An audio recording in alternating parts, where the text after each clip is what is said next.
మోకాల నొప్పులకు ఎటువంటి సర్జరీ లేకుండా ఎపియాన్ పెయిన్ క్లినిక్ అందిస్తున్న అత్యాధునిక చికిత్స. హలో ఎవ్రీవన్, మీరు చూస్తుంది సుమన్ టీవీ. నేను మీ కీర్తి. క్యాన్సర్, వామ్మో పదం వింటేనే చాలా భయంగా ఉంది.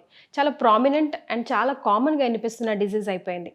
అండ్ స్పెషల్గా ఈ వీడియోలో మనము అసలు haves and have nots of cancer disease, అంటే చాలా రకాల ఇన్ఫర్మేషన్ మనకి ఇప్పుడు మార్కెట్లో కనిపిస్తూ ఉంది. ఇది తినాలి, ఇది తినకూడదు, ఇదే తినాలి, దీనివల్ల వస్తుంది, దానివల్ల వస్తుందని. ఈ వీడియో ద్వారా మీకు గన్ షాట్ ఆన్సర్ దొరుకుతుంది. బికాస్ నా ఎదురుగుండా కూర్చున్నారు ప్రముఖ ఆంకాలజిస్ట్ డాక్టర్ మోహన్ వంశీ గారు. నమస్తే సార్. నమస్తే అండి. Sir, as I just said, చాలా మోస్ట్ కామన్ డిసీజ్ అండ్ చాలా ప్రామినెంట్ అయిపోయింది. ఆఫ్టర్ కరోనాతో అసలు ఎక్కడో విన్న దాని గురించి చాలా తరచుగా వింటున్నట్టుగా అనిపిస్తుంది sir. Different types of cancers. అసలు ఎలా తెలుసుకోవాలి సార్, మన జీన్లో ఉందా లేదా? Blood test, simple blood test. Okay, ఆ అనుమానం అసలు ఎప్పుడు రావాలి? ఇప్పుడు నేనున్నాను, నాకు అనుమానం అంటే ఇండికేషన్ మీకు మీ దగ్గర ఫ్యామిలీలో మీ own family members, first degree రిలేటివ్స్లో ఓవేరియన్ క్యాన్సర్ పేషెంట్, ఎంగేజ్లో ఓవేరియన్ క్యాన్సర్ రావటం, ఎంగేజ్లో బ్రెస్ట్ క్యాన్సర్ రావటం, బైలేటరల్ బ్రెస్ట్ క్యాన్సర్ రావటం, మేల్ బ్రెస్ట్ క్యాన్సర్ రిలేటివ్ ఉండటం. మేల్ ఎస్ మెన్లో క్యాన్సర్ వస్తుంది breast cancer. Is it sir? Yes, 100%. నేను ఎక్కడో చదివాను కానీ అనుకున్నాను. లేదండి, మగవాళ్ళు కూడా బ్రెస్ట్ క్యాన్సర్ వస్తుంది. మన దగ్గర ఉన్నాయా sir? So many cases. Oh my god. See, breast cancer రావడానికి ముఖ్యమైన risk factor feminine gender. But మెన్లో కూడా బ్రెస్ట్ గ్లాండ్స్ ఉంటాయి, ఎట్రోఫీ అయిపోతాయి, వాళ్ళలో కూడా క్యాన్సర్ వస్తుంది. సో అందుకని మెన్ కూడా వాళ్ళ నిప్పుల కింద, ఏరియాల కింద లంపు ఉన్నట్టయితే అశ్రద్ధ చేయకుండా ఆంకాలజిస్ట్ చూపించుకోవడం మంచిది. అండ్ ప్రోగ్నోసిస్ ఈ సేమ్. అర్లీగా డయాగ్నోస్ చేస్తే తొందరగా క్యూర్ అవడానికి అవకాశం ఉంది. మెన్లో ఫ్యాట్ ఉండదు కాబట్టి డైరెక్ట్గా మజిల్లోకి వెళ్ళిపోతుంది, సో తొందరగా పాకిపోతుంది. సో చాలా కేర్ఫుల్గా ఉండాలి. ఇవన్నీ చాలా ఇంపార్టెంట్ అండి. ఎన్విరాన్మెంటల్ ఫ్యాక్టర్స్ ఆల్రెడీ మాట్లాడేసాము. తర్వాత ఫ్రెష్ ఫ్రూట్స్, వెజిటబుల్స్ డిస్కస్ చేసాము. Regular exercise very important. ఊబకాయం ఉన్న వాళ్ళందరిలో కూడా క్యాన్సర్ ఉంటుంది. లీన్ బాడీ మాస్ మెయింటైన్ చేసినట్టయితే క్యాన్సర్ రాకుండా చేసుకోవచ్చు సన్నగా ఉండేవాళ్ళు. కానీ ఇంకొకది ఉంది, సన్నగా పొడుగ్గా ఉండే స్త్రీల్లో బ్రెస్ట్ క్యాన్సర్ ఇన్సిడెన్స్ పొట్టిగా ఉండే వాళ్ళకన్నా ఎక్కువ అంట.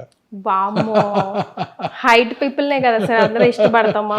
మళ్ళీ ఇదో ట్విస్ట్ మళ్ళీ ఎందుకు సార్ అలాగా? We really don't know, these are epidemiological data. Okay. So అలాగే ఇంకొన్ని జెనెటిక్ ఫ్యాక్టర్స్ ఉన్నాయండి. ఫెమిలియల్ ఎడినోమెటస్ పాలిపోసిస్ కోలి అంటారు. అంటే వాళ్ళలో మొత్తం రెక్టం అంతా కూడా పాలిప్స్ ఉంటే క్యాన్సర్గా మారుతాయి. సో అలా ఆ ఎఫ్ఏపి జీన్ ఉన్నవాళ్ళు ముందుగానే కోలను తీయించేసుకున్నట్టయితే టోటల్ ప్రాక్టోకలెక్టమీ, క్యాన్సర్ రాకుండా చేసుకోవచ్చు. తర్వాత కొన్ని రకాల థైరాయిడ్ క్యాన్సర్స్ ఉన్నాయి. Medullary carcinoma thyroid, RET gene అంటారు. ఆ రెడ్ జీన్ ఉన్న వాళ్ళలో చిన్నప్పుడే ఫస్ట్ 1 year లోపలే వాళ్ళు కనుక థైరాయిడెక్టమీ చేసేస్తే ఆ క్యాన్సర్ రాకుండా చేసుకోవచ్చు. కానీ చాలా అలర్ట్గా ఉండడం ఇవాళ రేపు చాలా ఇంపార్టెంట్ కదా సార్? అవునండి.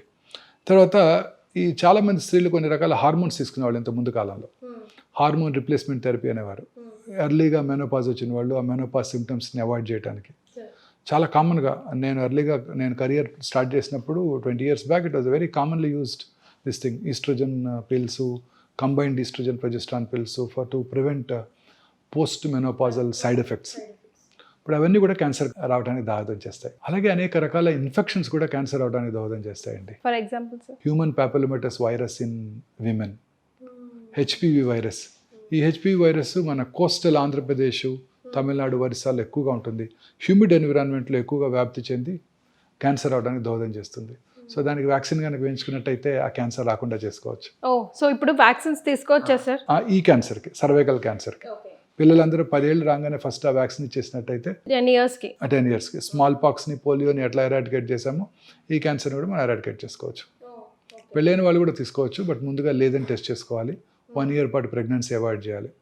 45 years లోపల అందరిని కూడా నా government recommends vaccine. Okay, for cervical cancer. అలాగే హెపటైటిస్ బి వైరస్, ఆ వైరస్ ఇన్ఫెక్షన్ ఉన్న వాళ్ళలో సిరాసిస్, పోర్టల్ హైపర్టెన్షన్ వచ్చి వాళ్ళలో కూడా లివర్ సెల్ క్యాన్సర్ వచ్చే అవకాశాలు ఎక్కువ ఉంటాయి. సో అందుకని ఇప్పుడు అఫ్కోర్స్ మన యూనివర్సల్ ఇమ్యునైజేషన్ ప్రోగ్రాంలో ఇప్పుడున్న పిల్లలందరికీ హెపటైటిస్ వైరస్ వ్యాక్సిన్ ఇచ్చేస్తున్నారు. ఓకే, రొటీన్గా పిల్లలందరికీ మన పీడియాట్రిషియన్స్ గవర్నమెంట్ హాస్పిటల్స్లో ఫ్రీగా కూడా ఇస్తున్నారు. తర్వాత ఇంకొకటి ఎప్స్టీన్ బార్ వైరస్ అని ఉంది. నార్త్ ఆఫ్రికాలో చాలా కామన్ ఇది. వాళ్ళలో లింఫోమాస్ వచ్చే అవకాశాలు ఎక్కువ ఉంటాయి. హెచ్ఐవి ఉన్న వాళ్ళందరికీ కూడా క్యాన్సర్ వస్తుంది. అదే గిఫ్ట్ అంటే మళ్ళీ ఇంకో గిఫ్ట్ ఫాలో సార్. హెచ్ఐవి ఉన్న వాళ్ళందరూ క్యూర్ అయిపోతుంది. ఇప్పుడు హెచ్ఐవికి ఎఫెక్టివ్, ఎఫిషియంట్ మేనేజ్మెంట్ వచ్చేసింది. ఆ లాంగ్ టర్మ్ హెచ్ఐవి ఉన్న వాళ్ళలో ఇమ్యూనో డెఫిషియన్సీ ఉంటుందండి. ఇమ్యూనో డెఫిషియన్సీ ఉన్న వాళ్ళలో క్యాన్సర్స్ వస్తాయి. మన బాడీలో రెగ్యులర్గా మ్యూటేషన్స్ జరుగుతుంటాయండి. ఆ మ్యూటేషన్స్ కొన్ని క్యాన్సర్కి లీడ్ చేస్తాయి. But body has its own innate capacity to break that chain. అంటే ఆ మ్యూటేషన్ జరిగినప్పుడు ఆ మ్యూటేషన్ని నల్లిఫై చేసే ఎఫెక్ట్ మన బాడీకి ఉంటుంది. ఆ ఎఫెక్ట్నే మనం ఇమ్యూనిటీ అంటాం కలోక్యల్గా, రోగ నిరోధక శక్తి అంటాం తెలుగులో. ఈ ఇమ్యూనిటీ బాగున్నప్పుడు కరోనా రాదు, క్యాన్సర్ రాదు, కరోనరీ ఆర్టరీ డిసీజ్ రాదు, సెరిబ్రోవాస్కులర్ యాక్సిడెంట్ కూడా రాదు. ఈ ఇమ్యూనిటీ బాగుండాలి. ఈ హెచ్ఐవి ఉన్న వాళ్ళ దగ్గరికి ఇమ్యూనిటీ తగ్గిపోతుంది. అందువలన క్యాన్సర్స్ చాలా ఎక్కువగా చూస్తుంటాం వీళ్ళందరిలో కూడా, ఎస్పెషలీ లింఫోమాస్. అండ్ ఇక్కడే ఇంకొక ఇంపార్టెంట్ విషయం చెప్పాలండి. 34 ఏళ్ళుగా ఆంకాలజీ ప్రాక్టీస్ చేశాక నేను కనుక్కున్నది ఏంటంటే, నేను చేసే ట్రీట్మెంట్ కన్నా, అంటే మేము చేసే ఇంగ్లీష్ మెడిసిన్స్, ఈ కీమోథెరపీ, సర్జరీ, రేడియేషన్ అన్నిటికన్నా పేషెంట్ యొక్క మానసిక ప్రశాంతత క్యాన్సర్ రాకుండా, క్యాన్సర్ తిరగబెట్టకుండా క్యాన్సర్ని క్యూర్ చేయడానికి హెల్ప్ చేస్తుందండి. 100%. ఇన్ని సంవత్సరాలు ప్రాక్టీస్ చేశాక, అలోపతి మెడిసిన్ ప్రాక్టీస్ చేశాక నేను తెలుసుకుంది ఇదేనండి. ఏంటంటే, నేను చేసే వైద్యం కన్నా, ఆంకాలజిస్ట్ చేసే వైద్యం కన్నా పేషెంట్ యొక్క మానసిక ప్రశాంతత, పేషెంట్ హ్యాపీగా ఉన్నట్టయితే వాళ్ళకి ఆ క్యాన్సరు తగ్గుతుంది, క్యాన్సర్ని క్యూర్ చేసుకుంటారు, క్యాన్సర్ తిరగబెట్టకుండా కూడా ఉంటుంది. చక్కటి ఎగ్జాంపుల్స్ చెప్తాను, వెరీ వెరీ ఇంపార్టెంట్. 8 ఏళ్ళుగా వస్తున్నారు ఒక కపుల్ నా దగ్గరికి, వైఫ్కి బ్రెస్ట్ క్యాన్సర్. 8 years, ఆమెకి ఇప్పుడు 72, ఆయనకేమో 76. సడన్గా 8 years తర్వాత ఒక్కతే వచ్చింది, హస్బెండ్ రాలేదు. ఏరమ్మా గోపాలరావు గారు అని అడిగాను. ఆయన ఎప్పుడు మంచి బ్లేజర్ వేసుకొని హ్యాండ్సమ్ మ్యాన్ వస్తారు. ఆ రోజు ఆయన రాలేదు. ఒక లేడీ ఇంకెవరో వచ్చారు, టక్కన ఇక్కడ పడి ఏడ్చేసింది. మొన్ననేనండి, లాస్ట్ వీక్ కర్నరీ బైపాస్ చేస్తుండగా థియేటర్లోనే చనిపోయారు. అప్పుడు కూడా టెస్ట్ చేసుకున్నాం. She was due for her test. She came రిలీజియస్గా చెకప్కి వచ్చింది ఆవిడ. అప్పుడు కూడా నార్మల్గానే ఉన్నారు ఆవిడ. పెట్ స్కాన్ చేసాం, నార్మల్గానే ఉన్నారు. 4 months తర్వాత క్యాన్సర్ తిరిగి వచ్చిందండి. Mental trauma. ఇంకొక పేషెంట్ అండి, వెరీ రిచ్ లేడీ, 12 years అయిపోయింది క్యాన్సర్ ట్రీట్మెంట్ చేసేసి. కొడుకు పెళ్ళికి పిలిచారు, నేను మా ఆవిడ కలిసి ఇద్దరు వెళ్ళాం, హ్యాపీగా ఎంజాయ్ చేసాం. 2 years తర్వాత క్యాన్సర్ తిరగబెట్టింది. On closer enquiry sons divorce. హ్యాపీగా ఉండడు కానీ లోపల బాధ ఉంటుంది కదా సార్ ఎట్లయినా. అదే, వీటన్నిటి నుంచి మనం దూరంగా ఉంటే, పక్కింట్లో పిల్లాడికి ఎంబీబీఎస్లో సీట్ వచ్చింది, మన అబ్బాయికి రాలేదు, వాళ్ళకి మనకన్నా పెద్ద కారు ఉంది, వాళ్ళకి మనకన్నా ఎక్కువ ఇన్కమ్ ఉంది, మనకి తక్కువ ఉంది, మనతో కలిసి చదువుకున్నాడు, ఇలాంటి బాధలు లేకుండా, వాడికి మెడికల్ ప్రాక్టీస్ ఎక్కువ ఉంది, నాకు తక్కువ ఉంది, వాడు మంచి హాస్పిటల్ కట్టుకున్నాడు, నేను ఇంకా జాబ్ చేస్తున్నాను అనుకోకుండా మనం హ్యాపీగా ఉన్నట్టయితే ఏ జబ్బులు రావండి. ఇంకొక వెరీ ఇంట్రెస్టింగ్ ఎగ్జాంపుల్ చెప్తానండి. ఒక పేషెంట్కి మెలనోమా వచ్చిందండి. మెలనోమా అంటే తెలుసు కదా, స్కిన్ క్యాన్సర్. క్యూర్ అయిపోయింది. 20 years అయిపోయింది క్యూర్ అయ్యి. 20 years తర్వాత రోడ్ ట్రాఫిక్ యాక్సిడెంట్స్లో బ్రెయిన్ డెడ్ అయ్యారు, యుఎస్లో ఇది. అప్పుడు అతని కిడ్నీస్ తీసి ఇంకొకరికి ట్రాన్స్ప్లాంట్ చేశారు. కిడ్నీ ట్రాన్స్ప్లాంట్ చేస్తే వాట్ ఈజ్ అవర్ న్యాచురల్ ఇమీడియట్గా మనకి జరిగే ప్రాసెస్ ఏంటండి, ఆ రెసిపియంట్లో కిల్లర్ సెల్స్ ఉంటాయి, టీ సెల్స్ అంటాం. ఆ T cells will mount an immune response against the grafted kidney. Transplanted kidney మీద ఎఫెక్ట్ చూపించి ఆ కిడ్నీని పుష్ చేసేస్తాయి. అందుకని ప్రతి ట్రాన్స్ప్లాంట్ పేషెంట్కి కూడా ఇమ్యూనో సప్రెసివ్ థెరపీ ఇస్తారు. కిడ్నీ ట్రాన్స్ప్లాంట్ చేసుకొనివ్వండి, హార్ట్ ట్రాన్స్ప్లాంట్ చేసుకొనివ్వండి, లివర్ ట్రాన్స్ప్లాంట్ చేసుకొనివ్వండి, వాళ్ళందరికీ కూడా ఇమ్యూనో సప్రెసివ్ థెరపీ ఇస్తారు. ఇమ్యూనో సప్రెసివ్ థెరపీ ఇచ్చినప్పుడు ఇమ్యూనిటీ తగ్గుతుంది కదా. ఇమ్యూనిటీ తగ్గినప్పుడు ఈ రెసిపియంట్కి మెలనోమా వచ్చింది. అంటే 20 ఏళ్ళుగా ఈ మెలనోమా కణాలు, స్కిన్ క్యాన్సర్ కణాలు కిడ్నీలో ఉన్నాయి. ఈయనకి ట్రాన్స్ప్లాంట్ చేసినప్పుడు, ఇమ్యూనో సప్రెసివ్ థెరపీ ఇచ్చినప్పుడు ఆయనకి మెలనోమా వచ్చింది. అంటే immunity plays a very major role అండి. ఇప్పుడు ఇమ్యూనోథెరపీ అనేది వెరీ ఎక్స్పెన్సివ్ మెడిసిన్. ఇమ్యూనోథెరపీ ఏం చేస్తుందంటే, ఈ మన టీ సెల్స్ అని చెప్పాను ఇందాక, కిల్లర్ సెల్స్, అవి మన బాడీలోకి వైరస్ వచ్చినా, బ్యాక్టీరియా వచ్చినా, క్యాన్సర్ కణం వచ్చినా, లేదా ఒక ఆర్గాన్ని ట్రాన్స్ప్లాంట్ చేయించుకున్నా, అవి they mount a response and try to kill that. Cancer is very smart. Cancer cells are much smarter than scientist. అవేం చేస్తాయి, ఈ కిల్లర్ సెల్స్ని బ్లాక్ చేస్తాయి. ఇమ్యూనోథెరపీ ఏం చేస్తుందంటే మాస్క్ చేస్తాయి, వీటిని అన్మాస్క్ చేస్తుంది. అంటే ఏ రిసెప్టార్స్లో అయితే క్యాన్సర్ సెల్ వెళ్ళి కూర్చుంటుందో అక్కడ ఇమ్యూనోథెరపీ ఉండి టీ సెల్స్ని యాక్టివ్గా ఉండేటట్టు చేస్తాయి. ఆ టీ సెల్స్ వెళ్ళి ఆ క్యాన్సర్ని కిల్ చేస్తాయి. టీ సెల్స్ యాక్టివేట్ అవ్వాలంటే ఏం చేయాలి, ఇమ్యూనోథెరపీ ఒకటే కాదు, మన న్యాచురల్ ఇమ్యూనోథెరపీ, సంతోషంగా ఉండటం, మానసికంగా ప్రశాంతంగా ఉండటం, చక్కగా నిద్రపోవటం. Sleep is a very important immune booster. కానీ ఈ మధ్య చాలా కేసెస్ ఉన్నాయి సార్, స్లీప్ డిసార్డర్ పిల్లల్లో పెద్దల్లో అందరిలో కూడా. రోజుకి 7-8 గంటలు కనుక ప్రశాంతంగా నిద్రపోతే ఏ జబ్బులు రావండి. ఆ రోజంతా కూడా తర్వాత హ్యాపీగా ఉంటే కరోనా రాదు, కరోనరీ ఆర్టరీ డిసీజ్ రాదు, సెర్బ్రోవాస్కులర్ యాక్సిడెంట్ రాదు, క్యాన్సర్ కూడా రాదు. ఏది రాదు. సో ఇవి చాలా ఇంపార్టెంట్. మానసిక ఆందోళన, తర్వాత స్ట్రెస్ మేనేజ్మెంట్, రెగ్యులర్ ఎక్సర్సైజెస్, ఇవన్నీ. తర్వాత ఈ ఇండస్ట్రియల్ పొల్యూషన్ అండి, aluminium industry, rubber industry, dye industry, batteries, nickel cadmium batteries, uranium, మొన్న యురేనియం మైనింగ్ని ఆంధ్రప్రదేశ్లో అడ్డుకున్నారు. ఇవన్నీ కూడాను టాక్సిన్స్ ఏనండి. రెగ్యులర్గా బార్బర్స్ రోజు ఒక 2-3 డై వేశారనుకోండి, అది కూడా టాక్సిటీ. వాళ్ళు ఇన్హేల్ చేస్తారు కదా. ఫార్మాస్యూటికల్ ఇండస్ట్రీ అండి, తెలియకుండా వాళ్ళు ఇన్హేల్ చేస్తారు, ఏరోసాల్ ఎఫెక్ట్ అంటాం. వాళ్ళు ఇన్హేల్ చేస్తారు. ఇన్హేల్ చేసినప్పుడు లాంగ్ టర్మ్, ఇప్పుడు నేను మేనేజరియల్ పొజిషన్లో ఉన్నాను, నేను ఇప్పుడు ఆఫీస్లో కూర్చుంటాను, బట్ 10 ఏళ్ల క్రితం నేను ఎక్స్పోజ్ అయ్యాను పారాసెటమాల్కో దేనికో ఏదో ఒక మెడిసిన్కి. I'm seeing so many patients now. అందరూ 50-60s టాప్ మేనేజరియల్ పొజిషన్లో ఉన్న ఫార్మాస్యూటికల్లో కంపెనీస్లో పనిచేసే ఎగ్జిక్యూటివ్స్, మేనేజర్స్, అందరిలో ఇప్పుడు చాలా మందిలో క్యాన్సర్ చూస్తున్నానండి. ఇప్పుడు ఎక్కడ పనిచేసామంటే అది ఫలానా pharmaceutical industry. Hyderabad is the world capital of pharmaceutical industry. So no wonder we are getting so many patients from this pharmaceutical companies. తర్వాత sun exposure is very important for us. సన్లైట్కి ఎక్స్పోజ్ అవ్వకపోతే అనేక రకాలైన అనర్థాలకు దారితీస్తుంది. అలా అని చెప్పి ఓవర్ ఎక్స్పోజర్ టు సన్ కూడా డేంజరస్.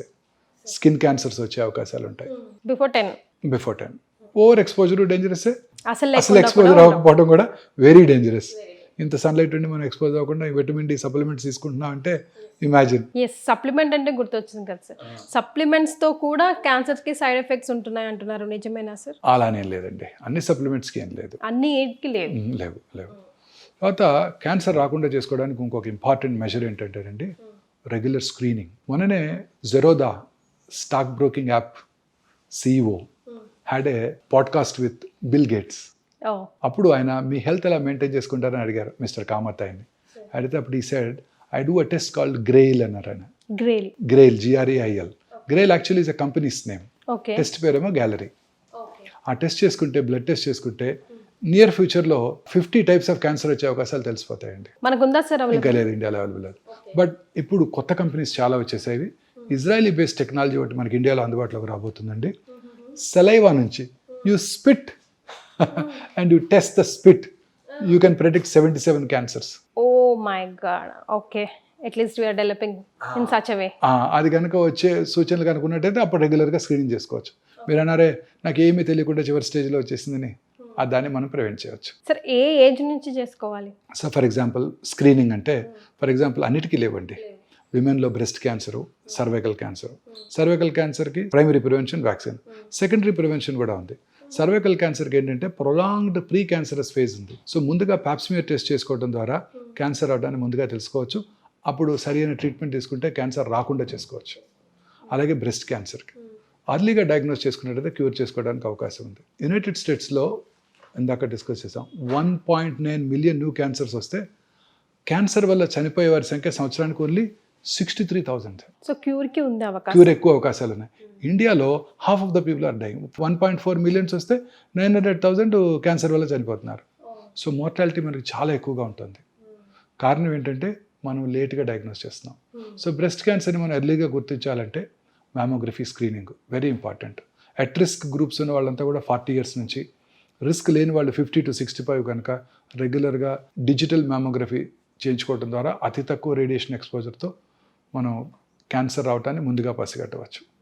అలాగే క్రానిక్ స్మోకర్స్ అందరూ కూడా లో డోసేజ్ రేడియేషన్తో చేసే CT స్కాన్స్ అందుబాటులోకి వచ్చాయి. 20-30 ప్యాక్ ఇయర్స్ అంటే సంవత్సరాలు తాగిన వాళ్ళు ఈ 6 monthsకి ఒకసారి ఈ లో డోసేజ్ CT చెస్ట్ చేయించుకోవడం ద్వారా, CT చెస్ట్ స్క్రీనింగ్ చేసుకోవడం ద్వారా క్యాన్సర్ అవటాన్ని ముందుగా పసిగట్టవచ్చు. అలాగే పురుషుల్లో ప్రాస్టేట్ క్యాన్సర్ కామన్ క్యాన్సర్ అండి. Second commonest cancer in Indian men is prostate cancer now. Is it sir? Yes. సంవత్సరానికి ఒకసారి PSA టెస్ట్ చేసుకోవడం ద్వారా ఆ క్యాన్సర్ రావడాన్ని ముందుగా పసిగట్టవచ్చు, క్యూర్ అయిపోతుంది. Who is highly prone sir? As we grow old, తర్వాత rich individuals, urban individuals prostate cancer బాగా ఎక్కువ పడుతున్నారు. Second commonest cancer. ఇప్పుడు కాఫీ, టీ అండ్ సిగరెట్ ఇదొక ఫ్యాషన్ అయింది సార్, అది కూడా హైలీ డేంజరస్ ఉంటాయి కదా సార్ అసలు? అదే లాట్ ఆఫ్ దిస్ థింగ్ అంటే anything in moderation is good ma'am. Other than this tobacco and alcohol. సరే, ఇప్పుడు మనం కూర్చున్న ఈ సుదీర్ఘ చర్చలో ఫైనల్గా అసలు ప్రేక్షకులకి అరే నాయనా అని చెప్పాల్సి వస్తే ఏం చెప్తారు sir? Fresh fruits, vegetables, greens, ఆకుకూరలు ఎక్కువగా తీసుకుంటూ, క్యాన్డ్ ఫుడ్స్, ప్రాసెస్డ్ మీట్స్ వాటిని పూర్తిగా అవాయిడ్ చేస్తూ, అంటే స్విగ్గీ జొమాటో యాప్ తీసేయాలన్నమాట, అవాయిడ్ చేస్తూ, రెగ్యులర్గా ఎక్సర్సైజ్ చేస్తూ, సన్లైట్ కొంచెంగా ఎక్స్పోజ్ అవుతూ, ఊబకాయం లేకుండా లీన్ బాడీ మాస్ మెయింటైన్ చేస్తూ, వాటికి దూరంగా ఉన్నట్టయితే క్యాన్సర్ నుంచి దూరంగా ఉండవచ్చు.